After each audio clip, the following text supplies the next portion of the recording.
یہ میری بہن کی زندگی کی حقیقی کہانی ہے۔ میری بہن یونیورسٹی کی اسٹوڈنٹ تھی اور ایک لڑکے سے محبت کرتی تھی۔ جب امی ابو گھر نہ ہوتے وہ اسے ملنے گھر بلا لیتی۔ ایک بار جب وہ لڑکا ہمارے گھر میری بہن کے ساتھ موجود تھا کہ اچانک ابو دیوار پھیلا کر گھر آ گئے اور میری بہن کو اسی وقت میں خوف کے مارے گھر سے بھاگی۔ مجھے باہر آدھی رات گزر گئی اور پھر اچانک یہ دیکھ کر میرے ہوش اڑ گئے کہ یہ کہانی میں اپنی بہن کی زندگی پر لکھ رہی ہوں۔ ہم تین بہن بھائی تھے۔ بھائی ہم بہنوں سے چھوٹا تھا۔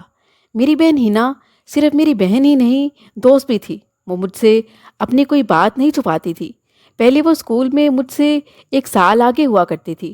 پھر ایک بار اسے ٹائیفائڈ بخار ہوا، یوں وہ ایک کلاس پیچھے رہ گئی اور ہم دونوں ہم جماعت ہو گئی، حالانکہ وہ مجھ سے 2 سال بڑی تھی۔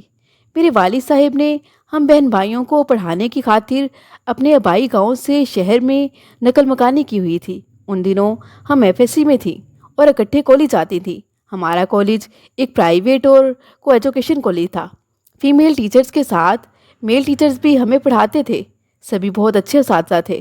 پھر انہی دنوں ہمارے کالج میں ایک نئے ٹیچر آئے جن کا نام فلک شیٹھ تھا۔ وہ کافی خوبصورت اور مسحور کن شخصیت کے مالک تھے، کافی قابل تھے، اس لیے کالج میں ان کو کافی عزت دی جاتی تھی۔ وہ خود بھی ابھی پی ایچ ڈی کر رہے تھے۔ لڑکیاں تو اب سر کے آگے پیچھے رہنے کی کوشش کرتی۔ وقت گزرتا رہا اور بہت ساری دوسری لڑکیوں کی طرح میں بھی ان کی مداح ہو گئی، مگر میری بہن ہینا سر فلک سے مرعوب نہ ہوئی۔ وہ مجھے بھی سمجھاتی کہ بس ان سے ضروری کام کی حد تک بات کیا کرو، انہیں پھول یا وش کارڈ دینے کی ضرورت نہیں، جبکہ ہماری کلاس کی کئی لڑکیاں ایسا کرتی تھیں۔ تبھی میری بہن مجھے نصیحتیں کرتی کہ تم ان بیوقوف لڑکیوں کی طرح سر سے زیادہ فری مت ہو جانا، ان کا بس ایک استاد کی حد تک احترام رکھو۔ استاد کا باوقار اور طالبات کا محتاط رہنا ہی بہتر ہوتا ہے۔ وقت دھیرے دھیرے سرکتا رہا اور میں نے سر فلک کی نظروں میں خود کو لائق ثابت کرنے کی خاطر خوب توجہ سے پڑھنا شروع کر دیا۔ یہ ان کی ذات کا سحر تھا کہ مجھ جیسی لاپرواہ لڑکی کو محنت کے راستے پر ڈالا، ورنہ اس سے قبل تو مجھے کتابوں سے کوئی دلچسپی نہ تھی، اس لیے کم نمبروں سے ہی پاس ہوتی تھی۔ جبکہ میری بہن ہینا ہمیشہ کلاس میں ٹاپ کرتی تھی۔ کلاس میں اس کی کوئی خاص دوست بھی نہیں تھی، وہ اکیلی ہی ہر وقت پڑھتی رہتی، جبکہ میری کافی سہیلیاں تھیں۔ میرا جی ہر دم ان کی باتوں میں لگا رہتا تھا۔ یوں سال کا اختتام ہو گیا۔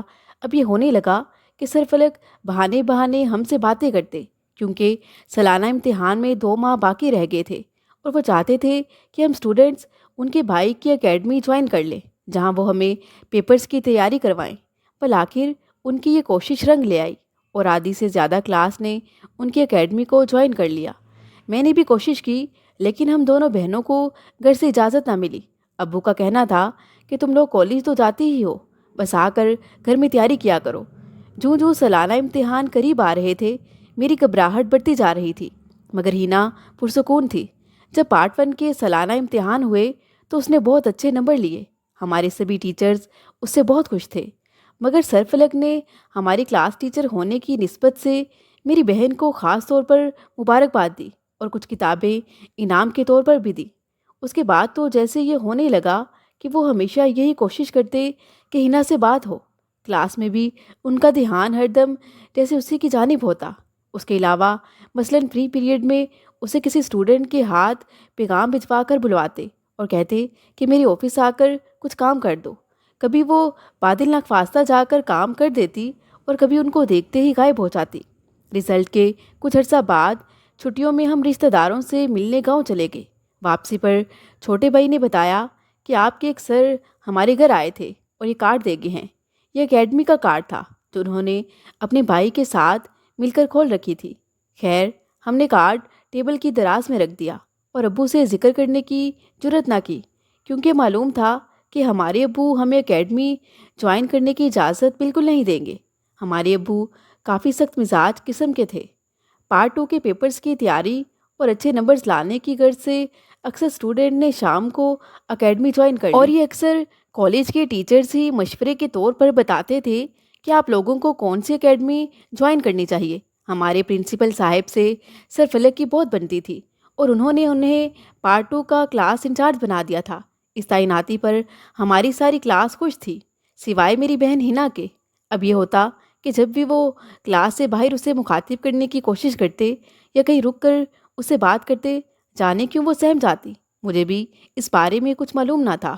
وہ ایک اسٹوڈنٹ تھی اور فلک صاحب استاد تھے، لہٰذا کیا کر سکتی تھی؟ وہ مجھے بس اتنا کہتی کہ یہ بندہ مجھے ٹھیک نہیں لگتا۔ وہ اکثر فلک کی کلاس میں الجھن محسوس کرتی تھی۔ پارٹ 2 کے سالانہ امتحان کی ڈیٹ شیٹ آ گئی اور پیپرز کی تیاری کے لیے ہمیں فری کر دیا گیا، مگر ہم کالج آ سکتے تھے کیونکہ چند اساتذہ کالج آتے تھے۔ انہیں اسٹوڈنٹ کو پڑھانے کے لیے آنا ہوتا تھا۔ باقی کلاس تو اپنی مرضی سے آتی، مگر ہم چند لڑکے لڑکیاں جو شام کو اکیڈمی نہیں جاتے تھے، لازمی اپنے استاد سے فیض حاصل کرنے کی غرض سے کالج آتے تھے۔ نیا سال شروع ہو گیا۔ ایک روز سر فلک نے میری بہن کو نئے سال کی ڈائری تحفے کے طور پر دی کہ یہ ہماری اکیڈمی نے چھپوائی ہے، تمہیں اس لیے دی کہ تم لائق طالبہ ہو۔ ہنا نے سر فلک کا یہ تحفہ رکھ لیا۔ اس کے بعد تو جیسے وہ اسے مزید باتوں میں الجھانے لگے۔ تب میری بہن مجھ سے کہتی تھی کہ میں نے ان کا تحفہ قبول کر لیا ہے، اسی لیے ایسا کر رہے ہیں۔ اگر تحفہ واپس کر دیتی تو اچھا تھا، مگر میں نے اس وجہ سے انکار نہ کیا کہ آخر میرے استاد تو ہیں اور ابھی پیپرز تک ان سے پڑھنا بھی ہے۔ اب یہ بیکار کی باتیں کر کے بجائے ہمیں پڑھانے کے ہمارا وقت ضائع کرتے ہیں۔ میں نے بھی کہا تم ٹھیک کہتی ہو، میں بھی محسوس کر رہی ہوں کہ ہمیں پیپرز کی تیاری کروانے میں سنجیدہ نہیں ہیں، یہ بس ہمارا وقت ضائع کر رہے ہیں کیونکہ ہم نے ان کی اکیڈمی میں داخلہ نہیں لیا۔ ایک روز سر فلک نے آفس میں کسی کام کے لیے بلا کر میری بہن سے کوئی ایسی بات کہہ دی کہ وہ بہت ڈری ہوئی اور ساتھ ہی غصے میں باہر آئی تھی۔ اگلے روز اس نے ان کی دی ہوئی ڈائری اور کتابیں انہیں واپس کر دیں۔ شاید تحفہ واپس کرنے پر سر فلک کو اہانت محسوس ہوئی۔ ہنا نے سوچا کہ امتحان میں تھوڑے دن رہ گئے ہیں، کیوں نہ کالج آنے کی بجائے خود ہی گھر پر تیاری کر لیں اور ساتھ ہی سر فلک سے بھی جان چھوٹ جائے گی۔ یوں بھی پیپرز کے بعد ہمارا ان سے واسطہ ختم ہو جائے گا۔ مگر شاید ہنا کا خیال غلط تھا۔ شاید سر فلک نے اپنی اسٹوڈنٹ کی اس حرکت کو گستاخی خیال کیا تھا اور یہ بات دل میں رکھ لی اور شاید معاف نہ کرنے کا تہیہ کر لیا۔ اس نے میری بہن سے ایسا بدلہ لیا کہ میری بہن بیچاری کی جان چلی گئی۔ یہ کیسے ہوا میں آپ کو بتاتی ہوں۔ جیسے کہ میں نے پہلے بھی بتایا کہ میرے والد صاحب بنیادی طور پر گاؤں سے تعلق رکھتے تھے، مگر ہمیں پڑھانے اور بزنس کی خاطر گاؤں سے قریب ترین شہر میں آ بسے تھے۔ ان کا کہنا تھا کہ ہر شخص کو اپنی عزت اور غیرت سب سے زیادہ عزیز ہوتی ہے، اور میں اپنی بچیوں کو شہر میں پڑھا تو رہا ہوں، لیکن انہیں بھی اپنے خاندان کی عزت کا خیال رکھنا ہوگا، ورنہ انسان اپنی عزت اور غیرت کی خاطر جان کی بازی بھی لگا دیتا ہے۔ میں نے کبھی تم لوگوں میں کوئی ایسی ویسی بات سنی یا دیکھی تو برداشت نہیں کروں گا۔ ہمیں ابو کے مزاج کا اچھی طرح علم تھا، لہٰذا کبھی گھر والوں کو شکایت کا موقع نہ دیا۔ تبھی ایف ایس سی کے بعد ہمارے والد صاحب نے ہمیں یونیورسٹی میں داخلے کی اجازت دے دی۔ یونیورسٹی میں ہمارا داخلہ ہو گیا اور ہم دونوں ہی بہت خوش تھی۔ یونیورسٹی ہمارے گھر سے کافی دور تھی، لیکن بس اسٹاپ ہمارے گھر سے قریب تھا۔ ہم دونوں بہنیں پیدل اسٹاپ تک جاتی اور بس پکڑتی جو ہمیں یونیورسٹی کے قریب اتارتی تھی۔ یوں اکیلے آنے میں ہمیں کوئی دقت نہ ہوتی تھی۔ بتاتی چلوں کہ ہمارے ساتھ روز اول سے ایک نوجوان بھی بس میں سوار ہوتا تھا اور ہم سے پہلے ایک یونیورسٹی کے اسٹاپ پر اتر جاتا تھا۔ وہ انجینئرنگ یونیورسٹی میں جاتا، جو کہ ہماری یونیورسٹی سے تھوڑا سا پیچھے تھی۔ اس لڑکے کا نام توقیر تھا۔ ایک دو بار اسے ہم نے محلے میں بھی دیکھا، جس سے ہمیں معلوم ہوا کہ وہ ہم سے اگلے محلے میں رہتا ہے۔ خیر، بس میں کئی لوگ سوار ہوتے ہیں، ہم نے بھی اس کی طرف کوئی خاص توجہ نہ دی۔ مگر ایک روز جب میں اور ہنا بس کے انتظار میں کھڑے تھے کہ تھوڑی دیر بعد توقیر بھی وہاں آ کر ایک طرف کھڑا ہو گیا۔ وہ بھی بس کا انتظار کرنے لگا۔ ابھی ہمیں وہاں کھڑے چند منٹ ہوئے تھے کہ دو 14-15 سال کے لڑکے آئے اور ایک نے میری بہن پر 2 انڈے پھینک دیے کہ جو پھینکنے پر ٹوٹ کر اس کے بیگ پر لگے تھے۔ اس کا بیگ خراب ہو گیا۔ سد شکر کے کپڑے بچ گئے، ورنہ اس روز ہمیں یونیورسٹی کی بجائے واپس گھر لوٹ جانا پڑتا۔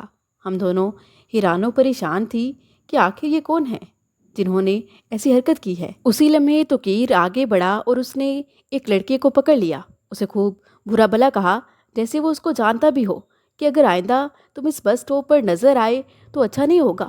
وہ لڑکا اور اس کا ساتھی بھاگ گئے۔ اس روز میری بہن نے اس سے پوچھا کہ یہ کون لڑکے تھے، کیا آپ انہیں جانتے ہیں؟ وہ کہنے لگا، ہاں جانتا ہوں،